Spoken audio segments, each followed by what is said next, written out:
日本千葉縣喺8月13號爆發嗰場嚴重暴雨，絕對係令唔少旅客刻骨銘心嘅場夢魘，亦都係一場突如其來嘅天氣災難。當大家滿心歡喜，準備結束日本之旅，返香港繼續生活嘅時候，天氣卻突然惡化，硬生生將原本安排好晒嘅回程計劃撕得粉碎。成田機場作為東京最重要嘅門戶，喺大暴雨之下，交通瞬間陷入癱瘓。原本計劃好要由東京成田機場搭飛機返香港嘅旅客，即刻變成無辜嘅受害者。大批市民因為鐵路服務受阻，唔單止航班大受延誤，甚至仲要喺極度混亂、資訊不透明嘅環境下滯留。有港人更加要花費超過2600港幣坐的士趕去機場，或者被逼喺客運大樓席地而睡。呢場災難唔單止係單純嘅天氣問題，仲考驗咗遊客嘅應變能力，打破咗好多人對於東京公共交通高效嘅美好幻想。到底呢個城市喺面對極端突發天氣嘅時候，係咪真係咁脆弱？啲交通系統係咪真係咁容易崩潰啊？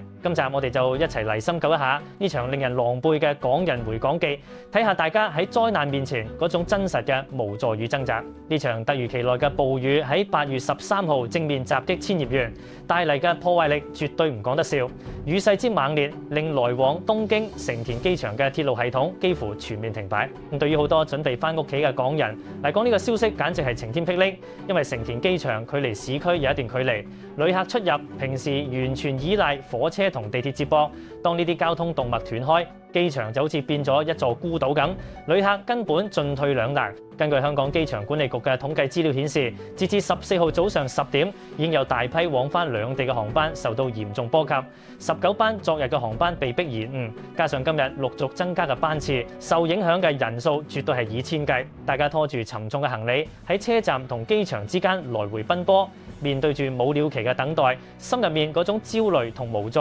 真係非筆墨所能形容。成個成田機場瞬間變咗滯留營，處處都係滿面愁容，拖住行李等待消息嘅旅客。其中一位滯留港人嘅經歷特別令人深刻，佢喺社交媒體平台上面分享自己喺絕望之中，為咗趕飛機，被迫以53,910日元，折合港幣大約2655蚊嘅天價，截咗架的士，直接衝去成田機場。呢筆支出對於普通遊客嚟講，絕對係一筆大出血，隨時夠買一張單程回港機票。但當時嘅情況已經唔容許再考慮金錢問題，因為大家都驚趕唔切航班，只能夠焗住俾錢。嗰位港人事後感慨，將呢筆額外支出當作係俾自己上一堂好貴但終身難忘嘅課。其實佢嘅心態已經算係冷靜，因為當身處喺一片混亂之中，與其不斷抱怨點解會發生呢啲事，不如認清現實，先用最快方法解決眼前嘅交通困局，將損失減到最低。呢種應變態度係喺突發災難下嘅生存之道，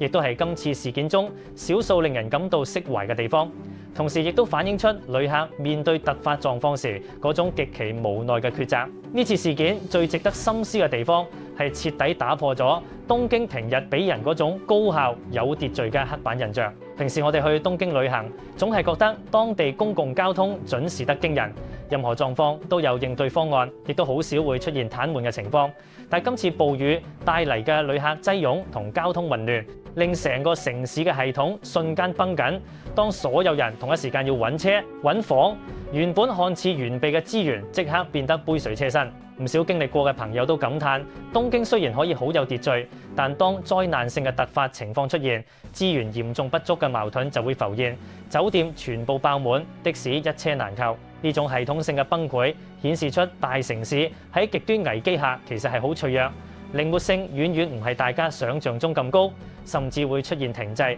令所有遊客嘅計劃都隨之打亂。原本開心嘅行程變咗一場災難，呢種反差令好多遊客大感震驚，亦都令大家重新審視呢個旅遊勝地嘅承載能力。另一位港人嘅慘痛經歷，更加將嗰種無助感推到極致。佢原定乘坐晚上9點半嘅香港快運航班，點知前往機場嘅路上遇到嚴重水浸，原本行駛緊嘅網約車因為馬路交通癱瘓，徹底被困喺車龍入面，動彈不得。呢位旅客形容全程被困喺車入面足足4個鐘，眼睜睜睇住時間一分一秒咁過，卻對路面情況無能為力。最後航班就咁錯失咗。最絕望係想揾地方暫住一晚都做唔到，附近酒店全部爆滿，進退兩難之下，只能夠喺網上平台向網友求救，詢問有冇其他人面對緊同一個狀況。咁當時佢面對嘅係一個兩難局面，究竟係要捱貴價網約車繼續試圖去機場，定係折返市區去碰運氣揾地方過夜？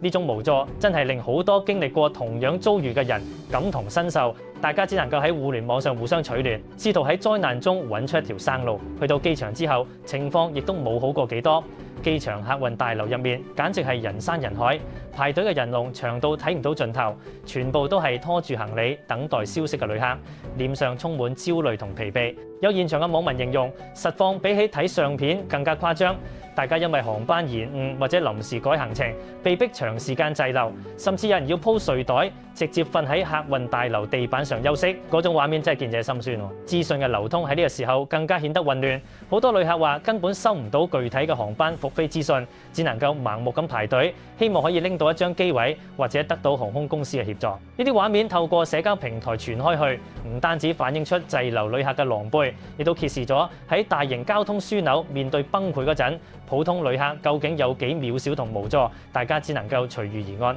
等待呢場風波盡快過去，翻屋企呢條路喺呢刻竟然變得咁遙遠。經歷呢次事件，真係俾所有經常去旅行嘅朋友敲響咗警號。旅遊雖然係開心嘅事，但永遠都要做好最壞打算，特別係預算同時間安排。好多旅客習慣將行程編排得滿滿，返港嘅航班甚至安排喺行程最後一日嘅極限時間。一旦遇到好似千葉暴雨呢類突發天災，後果隨時係全盤皆輸。專業啲講，購買旅遊保險真係唔可以慳。一份涵蓋交通延誤或者住宿開支嘅保單，喺呢種關鍵時刻隨時係救命稻草。同時計劃行程嗰陣，最好預留1-2日緩衝期，或者機場附近預先訂定住宿。呢啲看似多餘嘅預備功夫，往往就喺災難發生嗰陣，保住你尊嚴同金錢嘅最後一道防線，令你唔使好似今次咁陷入絕望。呢個係外遊必須學識嘅重要一課。希望大家以後都唔好輕視，畢竟平安回家先係旅程最完美嘅句號。除咗旅客層面，今次事件亦值得東京政府同旅遊業界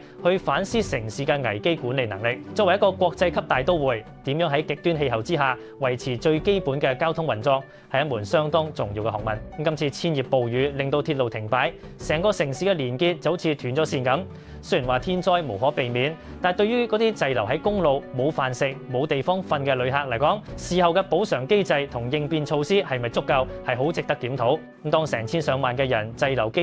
機場同交通部門嘅支援能力，反映出一個城市面對危機時嘅靈活性同應對韌性。希望各國嘅交通部門未來可以針對呢類突發天氣，制定更完善嘅預警同疏導方案，減少旅客嘅無助感。呢樣嘢先至係長遠解決問題嘅關鍵，令到旅遊嘅體驗唔會因為一場雨而變得支離破碎，亦唔好令旅客對呢個旅遊勝地失去信心。雖然呢次經歷對唔少港人嚟講係一次慘痛嘅回憶，但喺災難中見到嘅互助同反思，亦都係寶貴嘅財富。希望各位準備去日本嘅朋友，旅途一切順利，並且謹記要時刻做好應變準備。出門喺外，平安絕對係最重要嘅事。其實旅遊嘅本質唔單止係享受，更加係體驗人生嘅各種不可預測。今次千葉暴雨雖然令好多人狼狽不堪，但亦展現出人喺極端環境下嘅韌性。希望呢次受影響嘅朋友可以早日平安返港，亦都祝願每一位旅客以後嘅旅程都可以順風順水、平安順利。呢場暴雨過後，